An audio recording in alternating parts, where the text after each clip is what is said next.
Адам іздеген сайын логикасы дамып, қол жетпейтін дүниелерге құмарта бастайды. Соның бірі, егер айдың орнына өзге бір планета бізге көрінетін болса, қалай болар екен деген сұрақ. Күнделікті тіршілігімізде көріп жүрген күн мен ай сан ғасырдан бері біздің әлемнің бір бөлшегі болып кетті. Әр қайсының өзіндік бір пайдасы бар. Кейде зардабын шегіп жатқан кездерімізде жетерлік. Сәл қиялға беріліп көрейік. Түн ауған уақытта айдың орнына өзге планета бізге қалай көрінеді екен? Сәлем, сіздермен бірге Сұлтан Спорт. Достар, басылмай жатып, дамытушы ана зерек бала арнасына жазылып кетіңіз.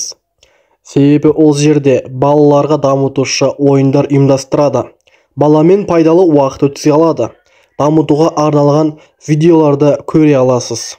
Көк ссылканы баста арнаға жазылып, лайк басып кет. Ай, жердің жалғыз табиғи серігі және оның ғарыштағы ең жақын көршісі.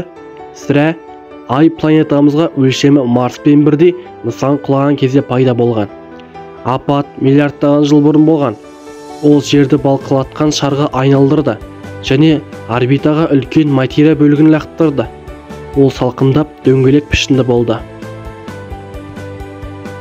Бірақ елестетіп көріңіз. Сіз түнде оянып, айдың әдеттегіден басқаша көрінетін көресіз. Ол жақынырақ және үлкенірек сияқты ма? Алайда жартылай ұйқыда өзгерістер соншалық байқалмайды. Сіз тіпті Меркурий айдың орнын алды деп күдіктенбей жатып, төсекке қайтасыз. Күнге ең жақын планета Меркурийдің беті ай пейзажына ұқсайды. Ол метеорит кратерлермен белгіленген. Меркурий жердің 5-тен 2 бөлігін аспайды.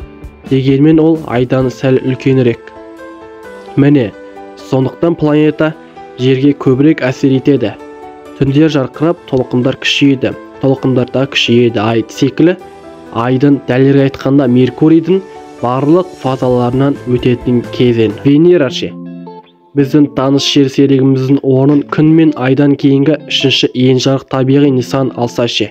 Венераны жердің әпкесі деп атайды, өйткені олардың массасы мен өлшемі бірдей. Біздің аспанымызда Венера айдың бетінен Аполлон тобы бақылаған жер сияқты үлкен болар еді. Таңғы жұлдыз айдан әлдеқайда жарқыраған болар еді. Біріншіден, планета күн сәулесін 6 есе көп көрсетеді. Екіншіден, ол кем дегенде 16 есе көп орын алады. Сондықтан жер бетіндегі түндер ымырттың басындағыдай жарқыраған болар еді. Егер сіз Венераға қарасаңыз, оның сарғыш ақ бұлт жамылғасында болыңғыр бұрылыс үлгілерін байқайсыз. Егер айды Марс алмастырса, сіз оны қызарған дискімен айдан 2 есе үлкен планетаның өлшем арқасында байқайсыз. Планетаның бетін көрсететін ерекше түстер, қара дақтарды тамашалау үшін сізге телескоптың да қажеті жоқ. Қызыл ғаламшарға назар аудармасаңызда, бірдеңе дұрыс емес екенін сезер едіңіз. Марс жердің жартысынан тең, бірақ айдан бірнеше есе үлкен. Кішкентай ғарыш объектісі үлкенірекпен ауыстырылса, бұл нәзік тепе-теңдікті бұзады. Марс айға қарағанда күн сәулесін көбірек көрсетеді. Түндер нұрлы болады. Жер бетіндегі пейзаждар қорқынышты қызыл реңкке ие болады. Бірақ телескоптың көмегімен сіз бүкіл күн жүйесіндегі ең биік тау Олимпке таңдана аласыз. Үлкенірек ойлайтын кез келді.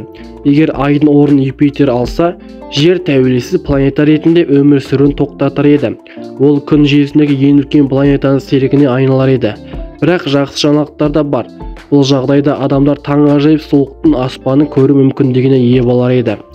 Юпитер айға қарағанда теңдесі жоқ үлкен және албырт жолақты сфера бүкіл көрінетін көкжиекте созылады.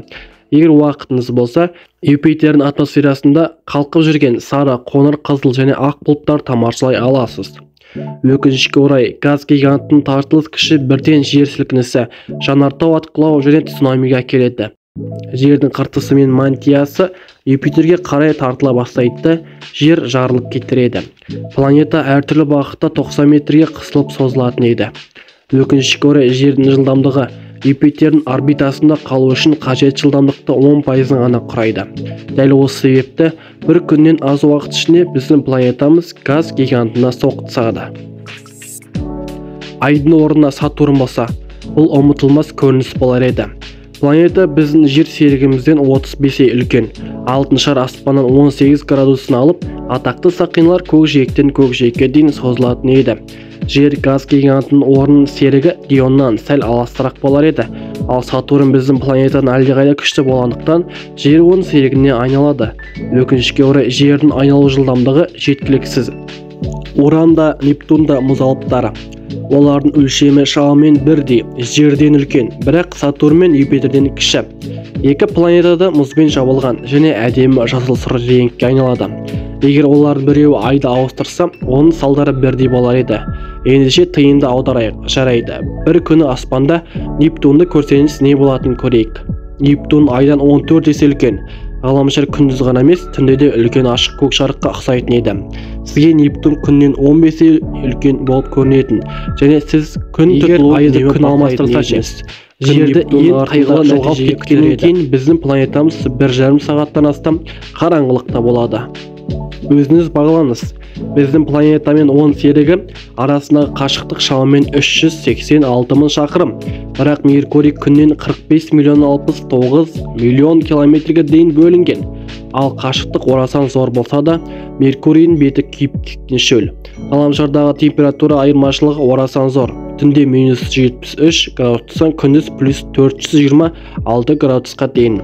Басқаша айтқанда, егер күн кенеттен жерге айдың қашықтығына жақындап қалса, оның бүкіл бетін әп-сәтте жанып кетіреді. Аспанда жауып тұрған плазма шарына таң қалуға 1 секундта қалмас еді. Күннің жарқырауы жердің диаметрінен әлдеқайда үлкен. Осындай бір індет планетаның қыртысын ертіп, оның атмосферасын өртеп, жер бетінен барлық тіршілік формаларын жоюға жеткілікті болар еді. Достар, егер видео ұнаса, лайк және подписка қалдырып кетіңіздер. Қош, сау болыңыздар. Сұлтан спорт арнаға жазыл.